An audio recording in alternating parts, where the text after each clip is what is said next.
Hello, welcome back.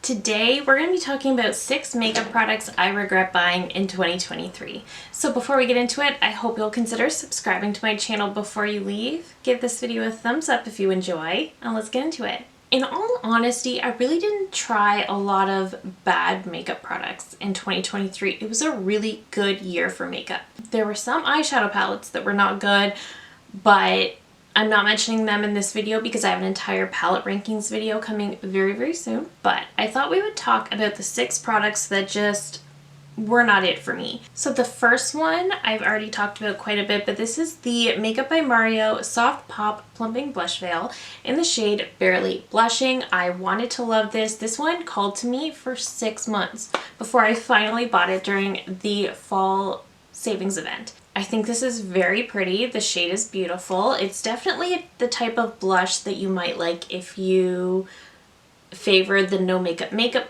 type look. But for me, I just find that it has no longevity. But the only real use I have for this is to use it as a base for a powder blush to make the powder last longer.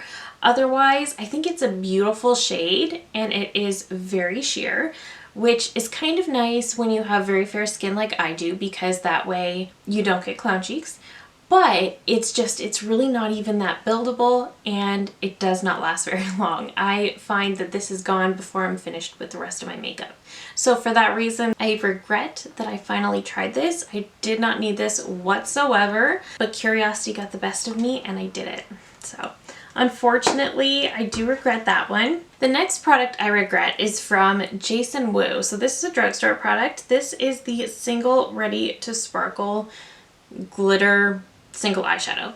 I bought this because I was influenced by Tati. I think she had tried this and she said it was absolutely incredible. My problem with this, and I don't know if you can see it, so swatching it, it looks really nice on my finger. It looks like it's going to be gorgeous. And I like glitter, I like sparkle, but this is what it looks like when you swatch it out.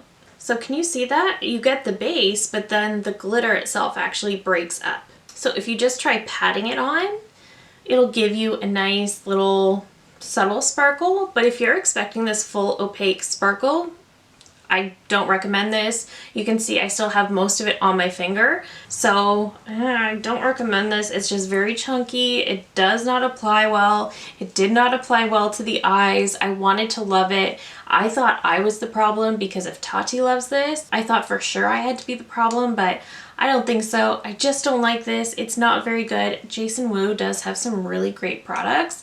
I have tried some of his other things and I really enjoy them. It's just that this is really not good, unfortunately. I do have another drugstore product. This is from NYX. This is the Thick It Stick It Thickening Brow Mascara. So I have the shade Taupe.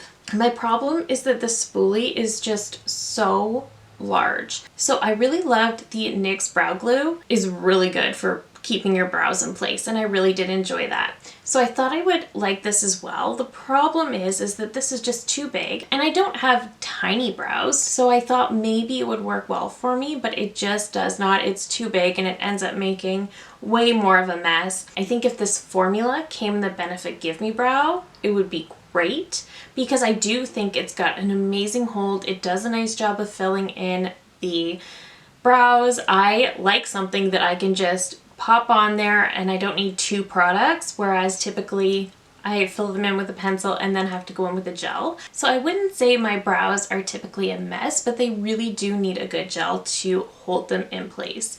Otherwise they will drop. So I definitely always need to have a gel.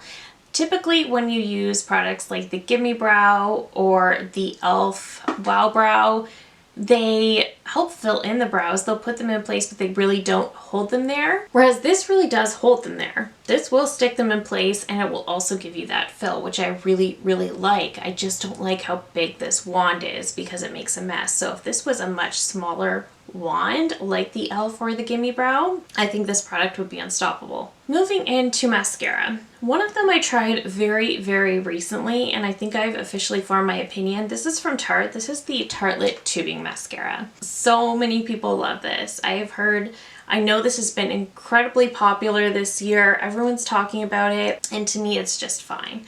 It does give a really nice length. I love the packaging.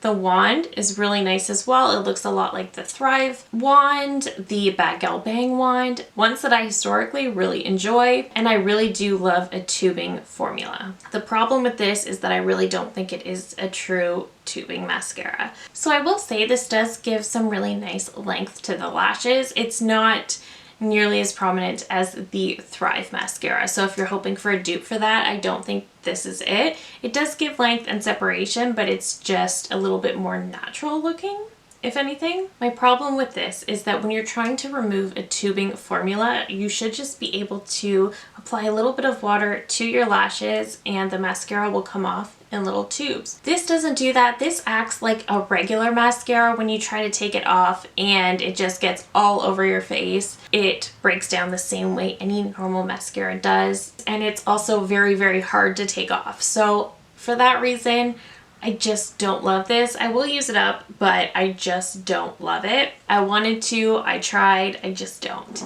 Another mascara I really wanted to love, and I feel like people are very split on, is the Huda Beauty One Coat Wow Mascara. So I love the tube.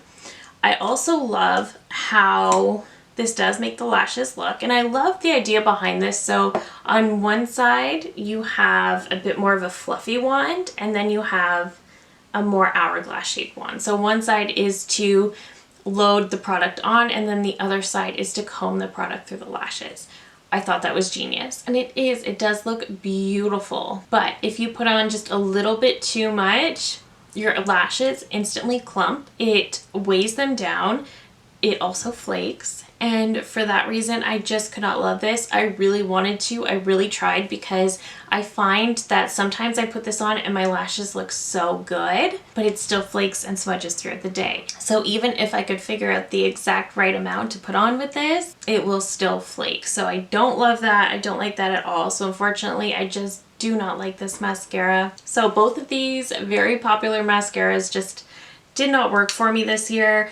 I wanted them to, and they both look good initially. It's essentially what happens later that causes these to be regrets.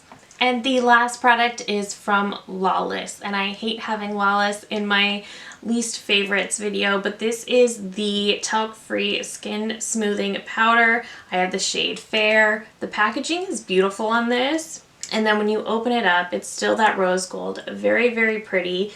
If you lift this, you do get a little puff under here. It looks so beautiful. The problem with this powder is that it just sits on my skin.